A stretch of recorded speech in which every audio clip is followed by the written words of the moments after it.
what history really is, it's about humanity's attempt to achieve certain stories that they believe to be sacred and to be true in itself. For them, it's like, how do we create the conditions for the return of Jesus? Perception is reality. Belief is reality. So if enough people in power believe something, they can make it real. And that's what drives history. It's narrative that creates reality. It's stories that create the world we live in today.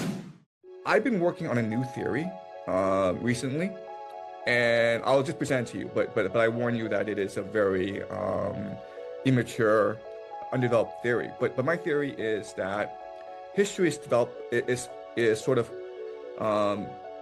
underpinned by narratives, by sacred stories. And so what history really is, it's about humanity's attempt to achieve certain stories that they believe to be sacred and to be true in itself. And that's what drives societies. That's what drives history. You can another way of saying this is that history is almost eschatological, right? So you have people obsessed with the second coming of Jesus, and for them, it's like, how do we create the conditions for the return of Jesus? And you can make the argument that that's what's really driving the conflict in the Middle East. You have these Messianic Jews, you have these Christian Zionists who are obsessed with creating World War III because in their minds, that will compel the return of Jesus to restore peace in the world and create the Messianic millennium. Okay, that's what they think. And so my argument is that it's that perception is reality. Belief is reality. So if enough people in power believe something, they can make it real. And that's what drives history. It's narrative that creates reality. It's stories that create the world we live in today. Well, and mind before matter, which is something you talked about in your lectures on the development of polytheism to monotheism, et cetera. We do seem to assume that, there's a brain, a clump of gray matter and cells and so on, and a mind develops from that. The ancients thought something very different. And as an analogy, you could think about that in terms of world history, that there's some great story that is being retold over and over again. We're telling it to ourselves. And that story is informing, in ways we can't fully understand, maybe unconsciously, our decisions and actions. And sometimes even consciously. I mean, there's no doubt that you can look back to the Middle Ages and see a great deal of stasis. Nothing much happened. I shouldn't say that. Of course, many things happened, but nothing much changed. There wasn't a sense of development in people's minds, and maybe that had something to do with the fact that this world is just a waiting room. That this world doesn't matter. Your best life is later on. So there's really, you can build monuments pointing upwards towards God, but there's no real reason to develop anything right now, because we're going to shuffle off this mortal coil and live an eternity with God, and so there's no reason to develop. I'm also thinking here of political theology, which we could define as the every political ideology attempt at legitimacy is a secularization of an earlier religion. And so there is something deeply Christian to the modern world. And obviously, people were more perhaps sincere Christians in the Middle Ages. But we've, in a way, attempted to actualize it in modernity, in the sense that we're pushing towards heaven on earth. We're pushing towards a new humanity, et cetera. And you can obviously see that in revolutionary movements, the French Revolution, the American Revolution even, certainly in the development of communism. We are it. This whole slaughter bench of history is going to end with us. And there's a deep Christian core to that type of thinking. And so once that thinking is embedded in a mind, then historical actors, whether they be politicians or warriors or scientists, are going to conform to that idea. And so it's a sort of explanation of human action. There's a narrative behind it. It's not all just individual will and rationality. We're trying to fulfill something that's been in our brains since we were children. We're trying to fulfill that in this world. Yeah, I completely agree. I mean, that's that's exactly right. I think the major phrase that resonates is heaven on earth. And I think that's a major break from the past, where as you say before, we always assumed that this was just a stop on a journey, an internal journey through the heavens, and we're here to experience certain things we could not experience up in the heavens, because here we have corporal bodies, we're physical, but up there we are spiritual.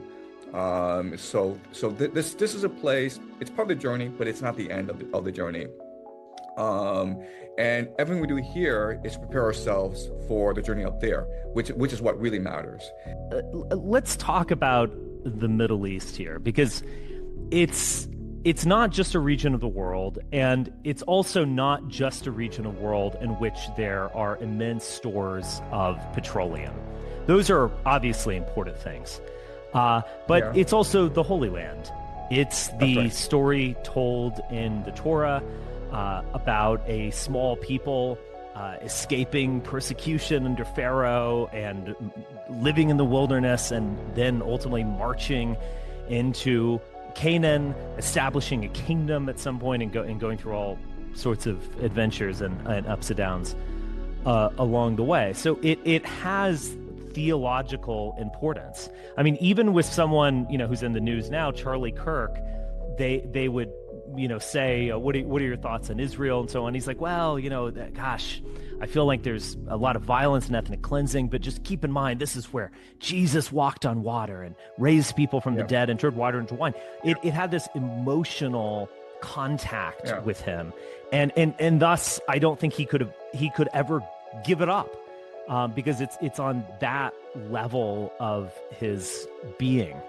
But how do we understand? Because I mean, you look at the Middle East now, it's blood and guts. Obviously, Israel is engaging in an ethnic cleansing of the Palestinians.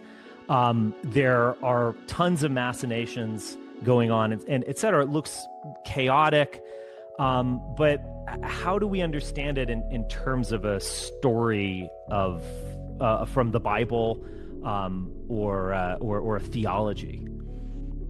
Yeah, so Jerusalem has been at the heart of human history for a long time, and there are many reasons why, right? So you mentioned the eschatological, theological, religious element, okay, and we'll talk about that later on. But we also remember that throughout human history, this region, the Levant, was really the epicenter of global trade.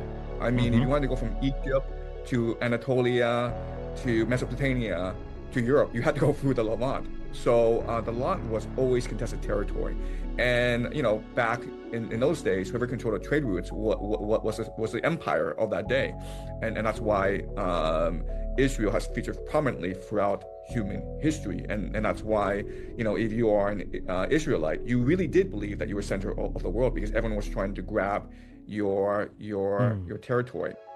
And as you say today, now there's all this oil in the Middle East. So you make the argument that from a historical perspective, the Levant really is the center of the world. Certainly what happens to the Levant is what drives human history. So but to answer your question, like if you talk about the eschatological elements, people believe that Jerusalem is the holy city. And I'm not sure if you've been to Jerusalem. I've been to Jerusalem for one day, and it is really the most beautiful, the most sacred, the most holy city in the world. I mean, like, you just walk the city, you can feel all that holy energy. I mean, it really is a deeply spiritual experience if you're open to that sort of thing, and you just walk the streets of Jerusalem. And it's a really, really small place. It's really cramped, but the sort of like religious devotion, the religious energy in that small area, it's just immense, right? It's a meeting place of many different religions. You have the Al-Aqsa Mosque, you have the Church of the Holy Sepulchre, you have of course the Western Wall. So from a religious perspective, it's really the epicenter of the world. So I think it's natural for people to believe that this is where history began and this is where history will end, right? Like, and history ends with the second coming of Jesus. And that's what people are praying for. And what's really important for us to understand is it's not just the Jewish faith, it's many faiths. You have the Islamic faith who believe that Jerusalem will be the second, will be the end of the world. You have the Orthodox, you have the Catholic, you have all these different faiths that all converge on Jerusalem. And so, my thesis is that narrative drives history. And because the second coming is such a powerful narrative, people are drawn to that place. But not only are they drawn to that place, but they feel compelled by their faith to act out their belief.